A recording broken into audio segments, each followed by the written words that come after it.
If you were to enroll in an MBA from any of the top business schools around the world, one of the very first things you are going to experience in that program is a challenge. Who are you, and what is it that you think you know? Then, through an interesting and often quite difficult process, you are stripped of various parts of this identity, including any ego that might get in the way of your learning and growth. We're going to do something similar during this podcast series, albeit more gently. Over the course of these conversations, we're going to challenge your mindset as an entrepreneur. Do you have a high internal locus of control? Are you sufficiently prepared to iterate? How resilient are you really? And we'll even challenge with surprising results notions like entrepreneurs being born versus being made. We're starting right now, and today we're beginning with something fundamental. Confidence is a function of positive feedback loops. I'm confident he will do well in that because I've seen him do that many times before. But self-esteem is a function of no feedback loop often. And perhaps it's in a different context. So it might be there's a different feedback loop in a different context, but the context that you're in right now doesn't apply. So if you drop me into any business right now, which I know nothing about, I've got a very strong view that I will succeed in that because I would take, even though I know nothing about that industry, I will follow a certain process in order to understand it. I will apply certain logical frameworks which I've used in a different context and then apply it in this environment and be conscious enough to be able to alter that as I learn how that one context is not the same as the other. And so my self-esteem is about my relationship with me in a context. My confidence, in just trying to apply to your definition, is my confidence is my relationship with the context, not with me, with the context, and say, I'm confident with riding a bike because I've ridden a bike the whole time, but I'm not confident to surf because I've never surfed before. But my self-esteem says to me that I'm not confident on the surfboard, but I don't mind falling 15 times and getting up because I'll push through and eventually I will stand and then become confident. The definition Allon is referring to is a definition of confidence I learned early on in my career. I learned very quickly that confidence in any areas of life and business is a simple act of trusting in processes that yield desired outcomes. And as Allon shared, when it comes to riding a bike, surfing, or running a business successfully, there is always a process one leans on. Those that are more successful than others are those that have more effective processes they apply. This was further reinforced as I sat with a very senior executive in one of the top banks in South Africa. They shared, without me having introduced the topic, that throughout their career, especially when moving into roles with additional responsibilities and expectations, they would experience a crisis of confidence. I asked what that meant, and they would go on to essentially explain that confidence is trusting in processes that yield results. But why are Allon and I talking about confidence? And why is Allon going even further and deeper and speaking about self-esteem? Well, our conversation actually has its origins in the question, are entrepreneurs born or made? When I speak about entrepreneurship around the world, there is always somebody that asks me, are entrepreneurs born or are they made? And there is always somebody that asks the question, what is an entrepreneur? What are the characteristics? And I resist to talk about characteristics of entrepreneurs. Because when you look at what they call the psychological typology of an entrepreneur, you read these fancy psychological books, and right at the end of these tomes, hidden in the last couple of paragraphs, is a couple of sentences which tell you that there is no such thing as an entrepreneur from a characteristic point of view. What that means is that if you have a set of characteristics, let's say 10, you cannot put an equal sign and then afterwards say entrepreneur. You can't say that if you are A, B, C, D, E, etc., therefore you are. These are just probabilities. And why I resist talking about these in this way is because very often what happens is entrepreneurs who do not resemble these characteristics in some form or another say, oh, well, I'm not that, and therefore causes them not to pursue entrepreneurship where it's not true. So entrepreneurs come from wealthy backgrounds and poor backgrounds, they're extroverts and introverts, they are tall and short, they are good at finance and bad at finance. When we talk about these, this is a function of probability. So as Raizcorp, when we look at entrepreneurs, we look at it in a holistic way and only look at these characteristics that we'll talk about and how to test for them in the context of probability and not as a de facto you are or aren't. I would argue that characteristics and confidences are quite similar in that, like confidences can be learned, many characteristics can be imitated or emulated, or in other words, folded into one's identity. Either way, Allon's position to view them less as must-haves and more as markers is a boon to all of us that don't quite feel like we fit the mold. He adds, when somebody applies to Raizcorp, we will look at 27 characteristics. And even within those, it's not binary. It's not do they exist or don't exist. So as an example, on one of the characteristics, which is internal locus of control, we've got a scale of 0 to 20, and our sweet spot is 12 to 16. 20 is bad and 0 is bad. So it's not that more is better. There is certain sweet spots. So within all these, our view, and this is just our view, is that there are certain binary elements or characteristics that do or don't exist. And then there is also the notion of a continuum and where you fit in a continuum. what we've heard so far is that entrepreneurial confidence can be developed. We've also heard that after years and years of working very closely with entrepreneurs while helping them scale their businesses, Allon is saying they come in all shapes and sizes, and that no one entrepreneur is going to be exactly or do exactly the same as another. So you can throw all of those books out. But why do some entrepreneurs reach the heights they do? And what do these successful entrepreneurs then have in common? Allon is adamant their success is a result of a particular mindset they have nurtured. His mindset formula is the focus of this first set of podcasts. The formula is made up of a combination of 6 elements, and the remainder of this conversation will deal with the first.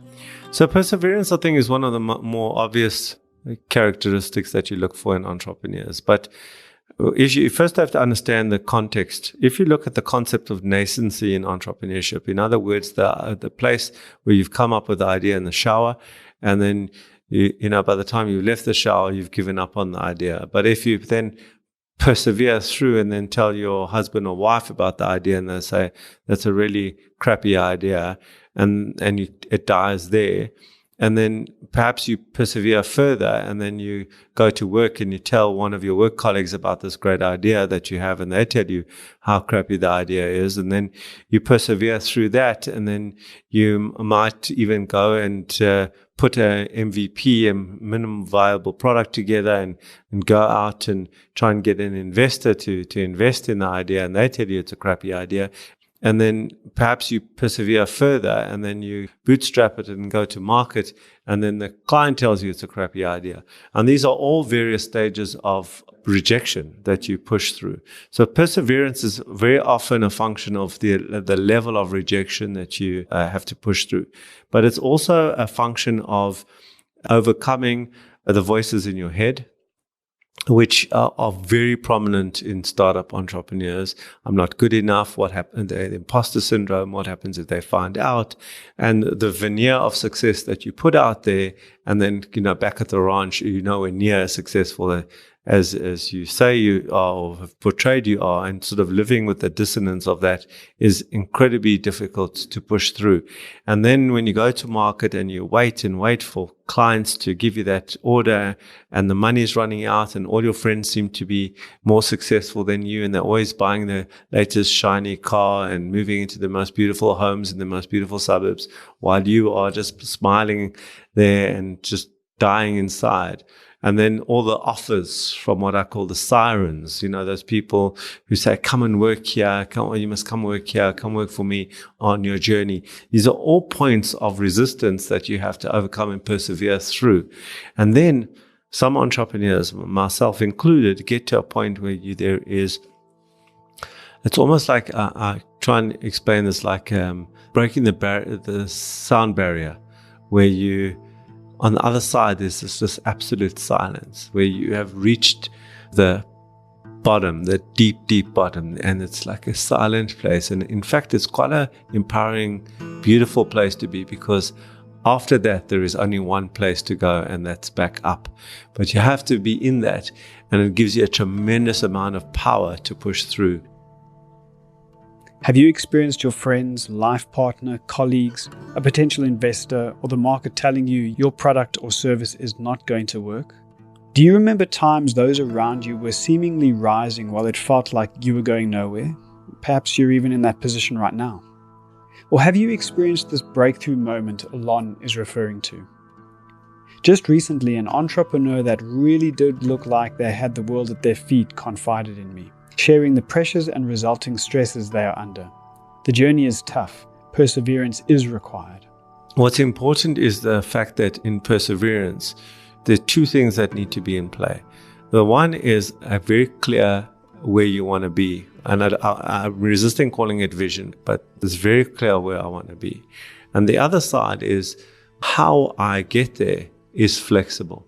And that comes from a function of being able to ask yourself all sorts of different questions. And then in that are certain compromises that you need to undertake deliberately to get to where you want. But if you don't learn, i.e. take in the information, process it, see what applies to you and apply that in your product or service, you don't become a successful entrepreneur. So any entrepreneur listening to this right now, if you've been in that business at least 6 months, the product or service that you designed 6 months ago and what you have today is different. I'm not a magician. I don't know you, but you cannot be in existence if you haven't done that. So that ability to learn is important. But here's the hell. The hell is, which one do you listen to? Am I a pioneer and they don't understand me? Or do they actually understand and I need to listen? And to navigate that is the hell of this journey, is to try and find that tightrope to walk on. And that, unfortunately, for every entrepreneur is a very lonely path and something that you have to navigate yourself. And your path is very different to my path. The truth about that balance is different for one entrepreneur to the other. But I can say this, if you don't balance it, in other words, if you just listen to yourself only, you'll fall off. And if you just listen to other people, you will fall off. And that's the hell tightrope that you have to go through. Okay, so being clear about where one is going, but flexible with the how. I also so appreciate the clear, concise way Allon tells us that we are going to be going through a hell. It's beginning to become clearer and clearer why some entrepreneurs are investable and others aren't. It's at this point our conversation comes full circle. All of what we've been discussing relies on something massively important. The other important thing is where your self-esteem sits in this. And to me, successful entrepreneurs in the long term have the capability to build self-esteem. So perseverance is a function of self-esteem, growth, capability. It's not necessarily a function of your self-esteem at the time. Is that self-esteem evolving and growing? So it's about a trajectory of self-esteem. So often when I see entrepreneurs who are downtrodden and beaten, their self-esteem is so low, but it's going lower or it's going nowhere. I would not back an entrepreneur because I don't think they'd have the capability to persevere. They would just be in the state of just submission the whole time. You're right. Where somebody who's got a self-esteem and a sense of self, where they are capable of identifying where they begin and end, what's right and wrong for them, and what's important for them, where they sit as the center of their universe, together with the client, they are more backable. They will persevere. So for me, the notion of fake it until you make it is upended by this discussion. In Fake It Until You Make It, you definitely do pick up ingredients, necessary elements, and processes, but are reliant on chance to have these form in a way that offers full value and utility. What is on offer here is an opportunity for conscious development. And so self-esteem is the substrate on which perseverance is built. Self-esteem is the fertilizer for perseverance. It's what nourishes perseverance. It's what gives perseverance the ability to live in very stark environments where feedback is negative, where rejection is around every corner, yet underneath in the roots there is still nourishment to push through. I really like conversations where I'm offered a roadmap for development. Perseverance grows out of self-esteem. Self-esteem is one's relationship with oneself, and this relationship can be bolstered by using correct and trustworthy processes to develop desired confidences, which in turn bolsters self-esteem and perseverance. I think the place where perseverance is most highlighted is pioneers, where people who are born in an environment where the past is truth, and a pioneer comes into the environment and says, well, that's not true anymore, or was never true. There was a false positive or some other insight they might have had, and then they have to then go into an environment with not one but thousands of naysayers who all are sitting in an authoritative position. And our history is peppered with these individuals who've had to push through. The sad thing about pioneers is often pioneers die, not necessarily biologically, but economically die, and are seen retrospectively to be geniuses.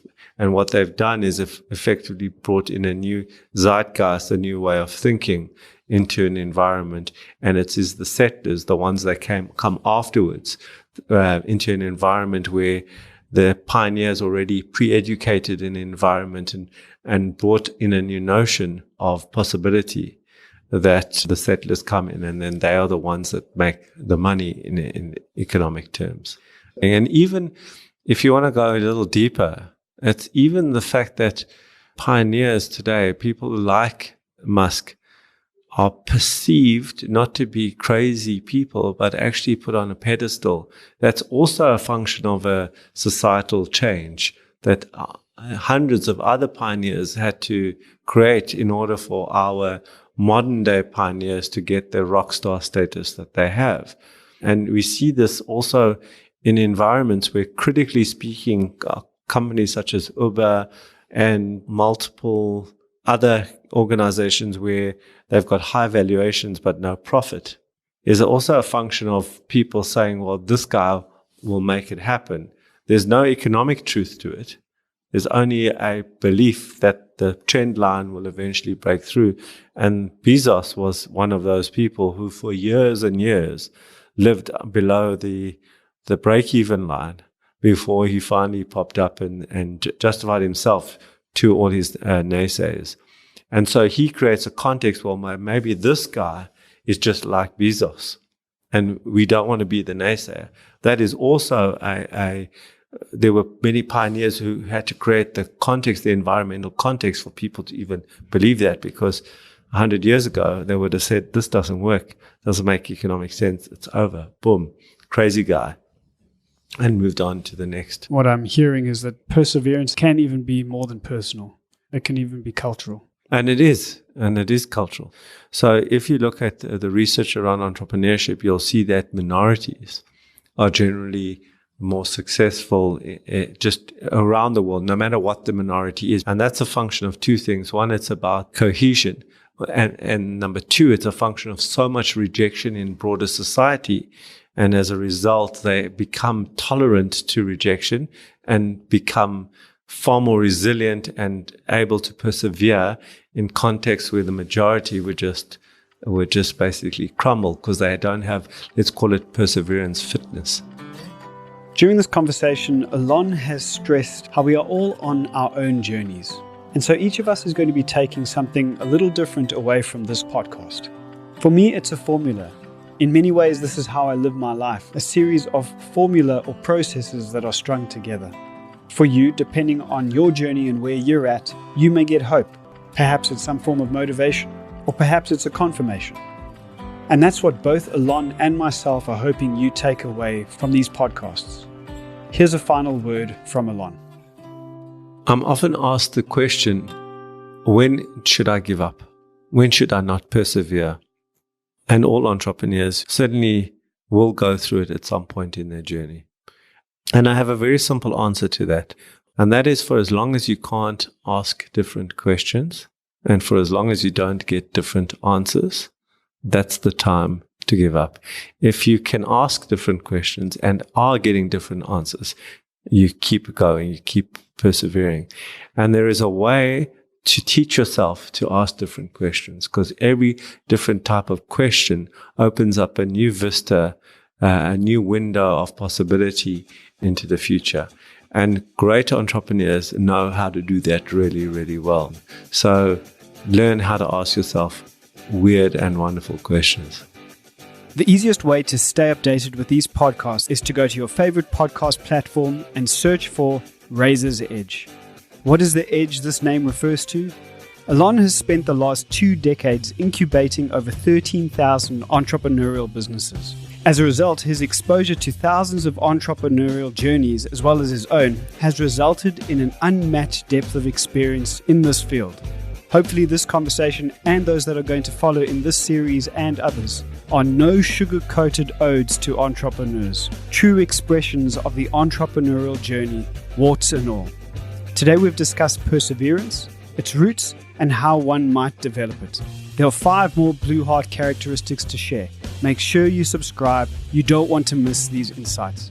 My name is Gareth Armstrong, and this has been a Blue Heart series podcast on Raiser's Edge.